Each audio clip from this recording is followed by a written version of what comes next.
A former Playboy model claims Sean Diddy Combs made her watch a Jennifer Lopez music video on repeat at one of his freak-offs. She said she met Diddy when she was underage, and she also said, that the moment she met him, she knew he was kind of sinister, kind of shisty. The thing is, if you knew this man was sinister, shisty, and you were underage, why did you still go to the party? My friend asked him what hotel he was staying at. He's like, actually, I'm having a party and you girls should come. I told him, we don't have our IDs, like we're underage. He's like, oh, I don't check IDs at my party. The entertainment world has been rocked by a wave of renewed scrutiny around Sean Diddy Combs as allegations concerning his past relationships, personal conduct, and behind-the-scenes behavior emerge. Among these claims, a recent revelation from former model Rachel Kennedy has added a provocative layer to the unfolding narrative. Kennedy's account, shared on the Daily Mail podcast titled The Trial of Diddy, alleges an encounter with the music mogul in Japan in 2000. Rachel Kennedy claims the footage was playing on a continuous loop in Diddy's Tokyo hotel room during the 2000 interaction, and further alleged that the rapper was on the phone with J-Lo, whom he was dating at the time. Rachel said on the Daily Mail's The Trial of Diddy podcast that she found the entire situation quite odd, and further described it as creepy and disrespectful. Rachel and her two friends had been invited to Diddy's room for a party after meeting him at a topless club in Japan. She and her friends were expecting to just attend a party, but Diddy was alone in his room when they arrived. She claims they then engaged in a consensual sexual encounter.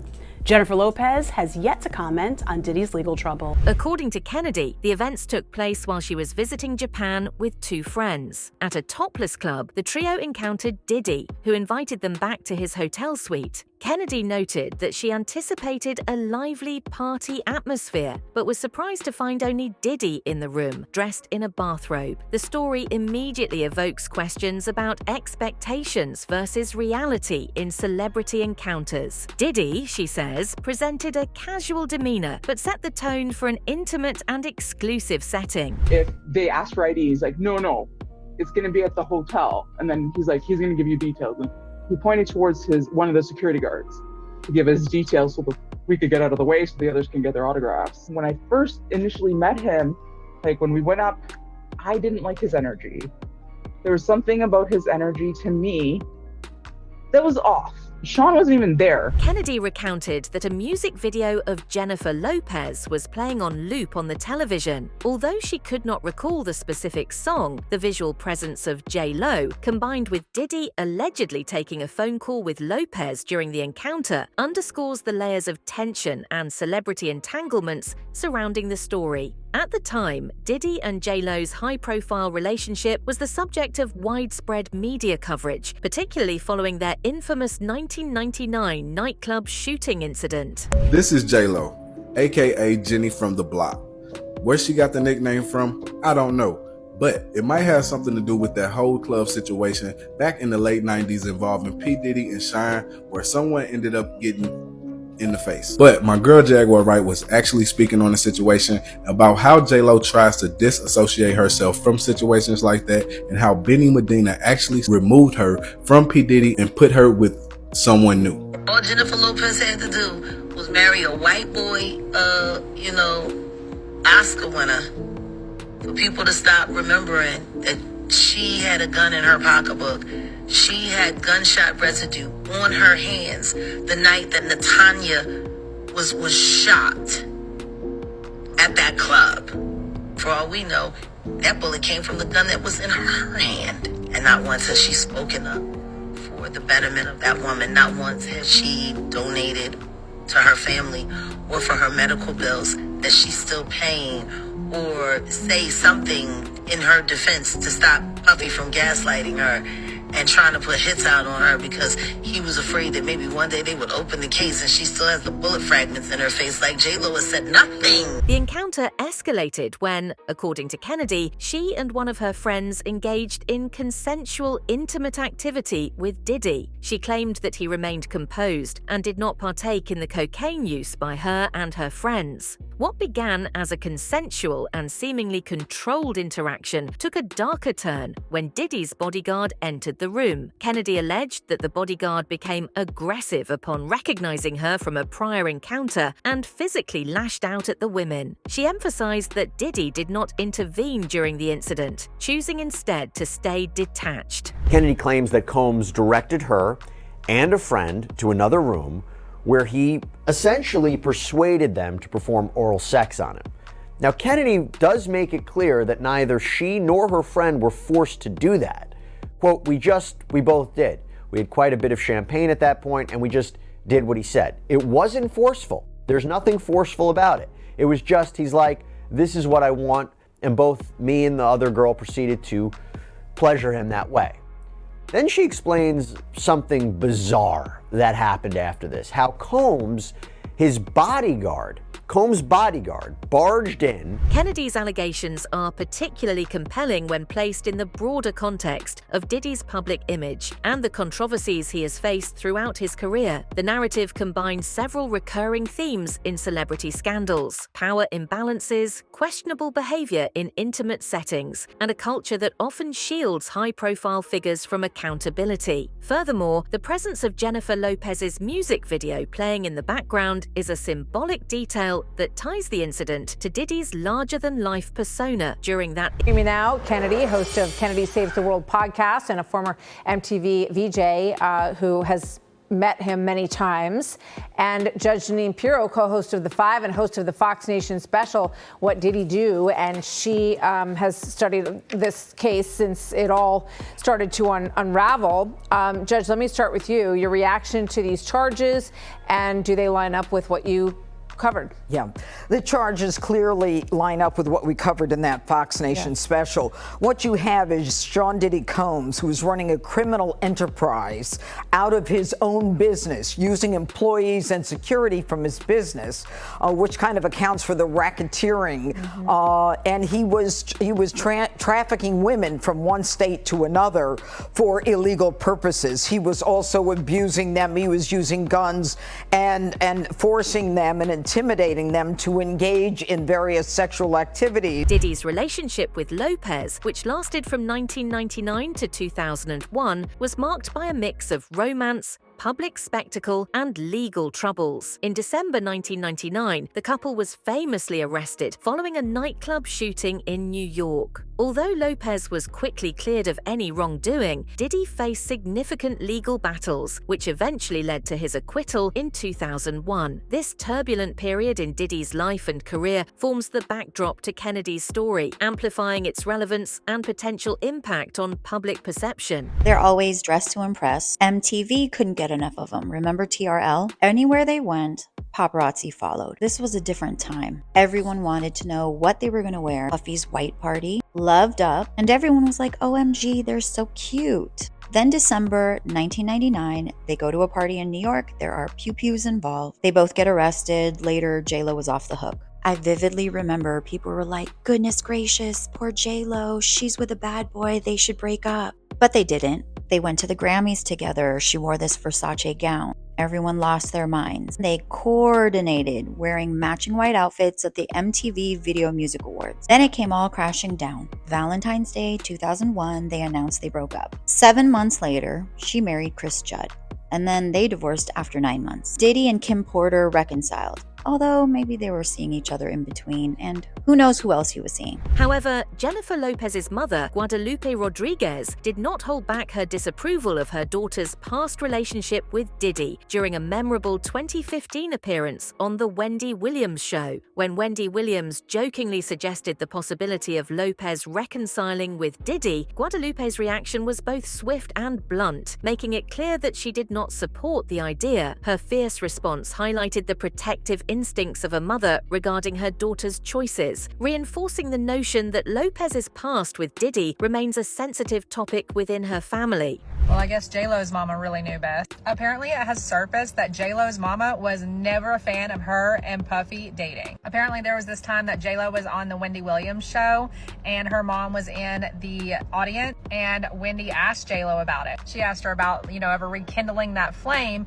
and then you see J-Lo looking at her mom, who's clearly not happy about it, and they're kind of like mouthing stuff like, I told you, he's done, he's out. Also, apparently this one detective Seated in the audience, she made a dismissive hand gesture and seemed to mouth, "It's done," indicating her opposition to any future involvement between her daughter and Diddy. Lopez herself confirmed this, humorously adding, "No Puffy," referring to Diddy's former stage name. How should the industry handle legacy figures who are accused of serious crimes like this? Derek Parker recalled this time when Guadalupe, who's J-Lo's mom, showed up to the police station in search of her daughter. Her mom was like yelling in Spanish, and she was really mad at Jennifer, and Parker heard her say, "I told you not to get involved with." Lopez was released from custody after spending 14 hours in jail because this is when her and Puffy were at some club. Those were fired.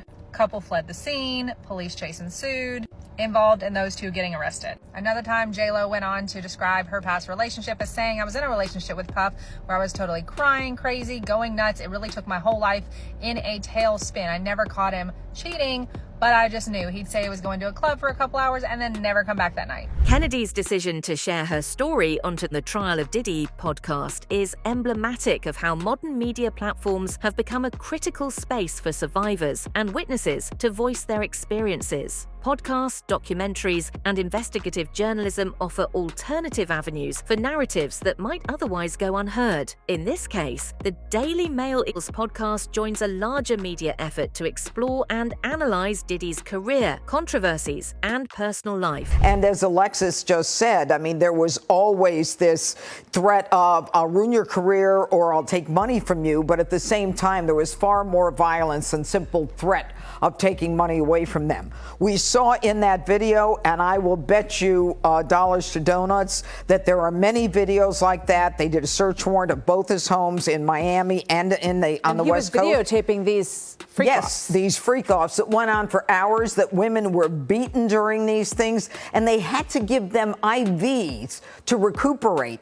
And they would have literally 1,000 bottles of lubricants so that they could use them during these videotaped freak-offs. The timing of Kennedy's revelations is notable. Diddy has faced increased scrutiny in recent weeks following allegations of misconduct, including a lawsuit filed by his former partner, singer Cassie Ventura. Cassie's allegations include claims of emotional, physical, and emotional misconduct during their relationship, which lasted from 2007 to 2018. Although Diddy has denied these allegations and settled the lawsuit swiftly, the case has reignited interest in his past conduct, prompting closer examination of stories like Kennedy's. Because at those hotels, they have security personnel that watch that stuff. And if they didn't call the police, they should be in jail. I don't care what nobody say. Whoever watched that tape and didn't submit that to the authorities, they should be brought up on charges. Why do you think the video is barely coming out right now? Because you got a lot of people, that's wondering why it took so long.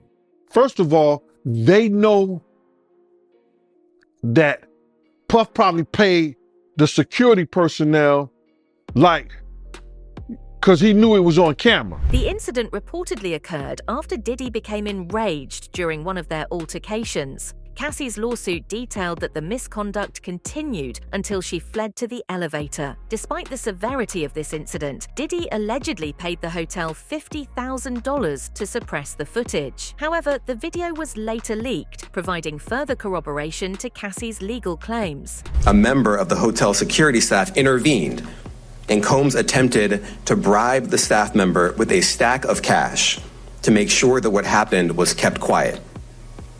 And as the indictment alleges, in late 2023, after public allegations were made about Combs' crimes, he and others pressured witnesses and victims to stay silent, including by making phone calls to witnesses and victims and giving them a false narrative of what they had experienced. And as alleged, Combs used others to help conceal his abuse by monitoring and preventing victims from leaving a location in order to hide their injuries, or by locating and contacting a victim who had attempted to flee.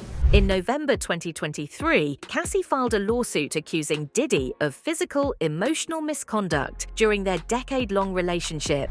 And some other media takeout outlet and neighborhood talk outlet snippets, and I'm gonna put them at the end of this video so that you guys can take a look at it on your own time and just like read them, like pause the screen and read them and read some of the statements that was alleged against Diddy by Cassie.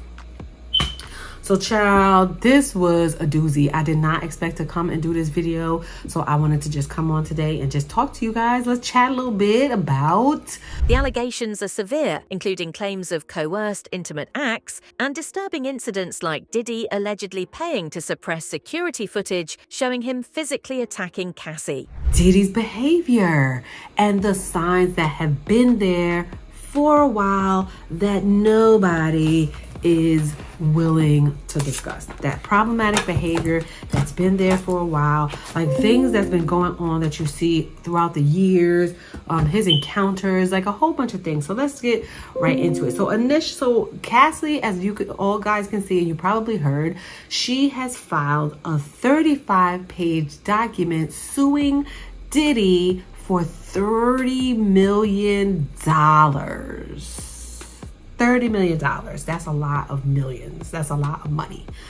And it's alleged, he's trying to say that she's been trying to extort him allegedly for years for that $30 million price tag. He offered her an 8-figure price tag before. She refused it. But she has gone through a lot of things in the past 10 years that they've been, or the 10 years that they had been together. And this is a trigger warning for you guys who are very, very sensitive. I was kind of like shocked listening and reading like all of the things that he had done and said and put her through. And for some reason, gosh, I believe her. I believe her. The signs were there. Nobody didn't want to pick up. But I had already, from the time I was young. 2 documentaries on Diddy's life, titled The Downfall of Diddy, are currently streaming on Tubi, with a 3rd installment slated for release on November 12th. These documentaries delve into the trajectory of Diddy's career, from his meteoric rise as a music producer and entrepreneur to the allegations and controversies that have increasingly overshadowed his achievements. For viewers, these films offer a lens through which to scrutinize the dichotomy of Diddy's public persona and the allegations against him. There were rumblings about Diddy's bad behavior for years. Simultaneous raids, a massive show of force. I know what's gone on. A stunning downfall. Lopez is now facing accusations of having attended Diddy's notorious parties, which have come under intense scrutiny amid ongoing investigations into the rapper's alleged misconduct. These gatherings, often described as extravagant and chaotic, have been linked to a series of troubling allegations, raising questions about the nature of the relationships and activities that took place within those walls. On July 24th, Combs invites Lopez to dinner and serves up something special.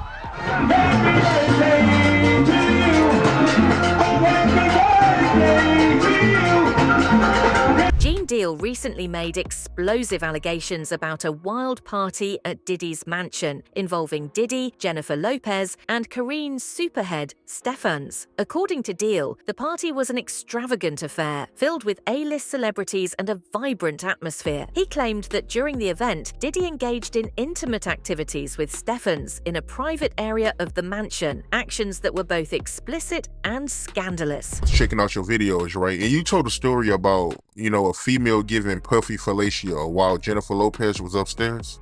Yeah, I said that on one of my programs. Yeah. What happened with that? Nothing new. We had just came from, Jennifer had just gave him this hell of a day. I mean, like, we went to the Miami Hurricanes game. Was it? Yeah, we went to the Miami State Hurricane. We was on the field while they were playing and stuff. And he gave him a party at 321 in Miami. She rented a club, gave him a party, gave him this big backyard party, dinner and everything like that. Then gave him a party at the club.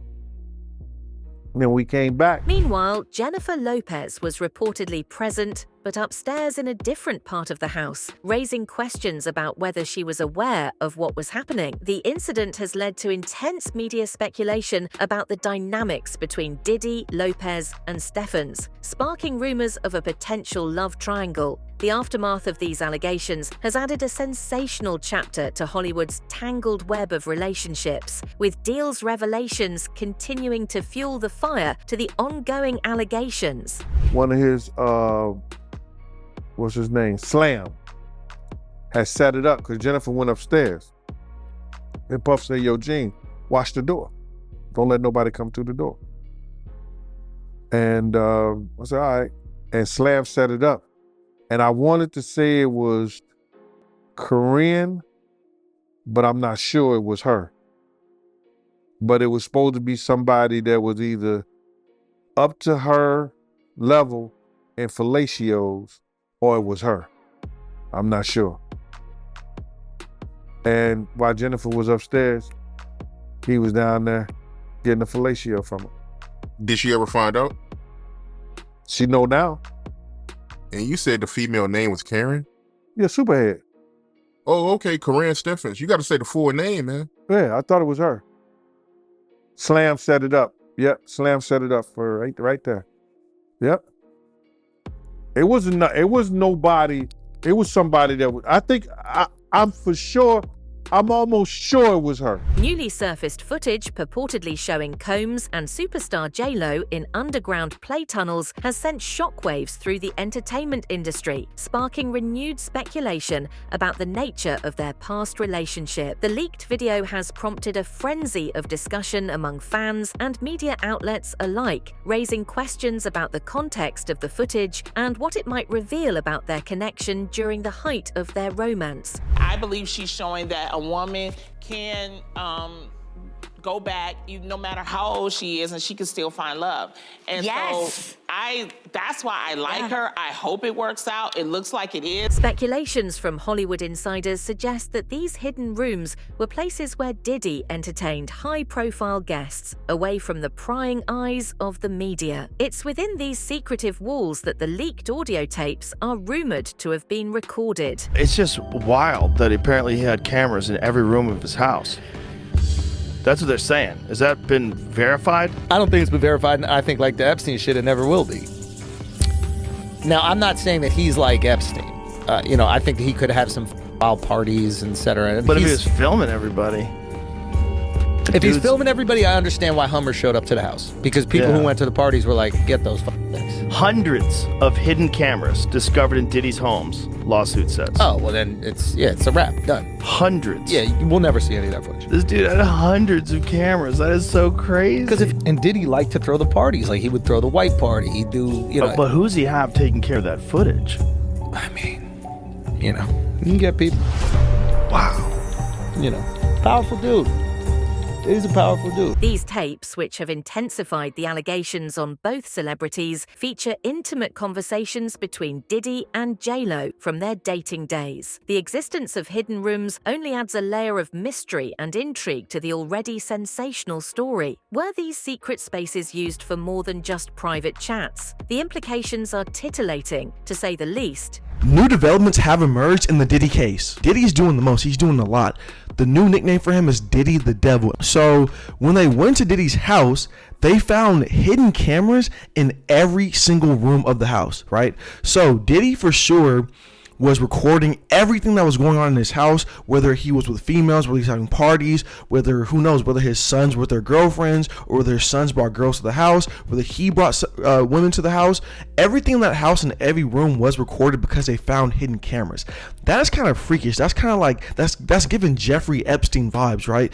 To have hidden cameras in every single room of your house, to me, that's doing too much. But yeah, so his homes were definitely raided by Homeland Security. Court documents say that P. Diddy was operating a sex trafficking venture, right, with his chief of staff, Christina Coham, and his 30-year-old son, Justin Dior Combs. So not only is Diddy involved in this whole sex trafficking scandal. At its core, Kennedy's story is a reminder that fame and wealth do not absolve individuals of responsibility. It also reinforces the need for continued vigilance in holding public figures accountable for their actions, both past and present. As more voices emerge, the entertainment industry faces the ongoing challenge of reconciling its culture of excess and privilege with the demand for equity and justice. And then after, I just went to mingle, talked to a few NBA players, some other artists that were there that are very, very well known now.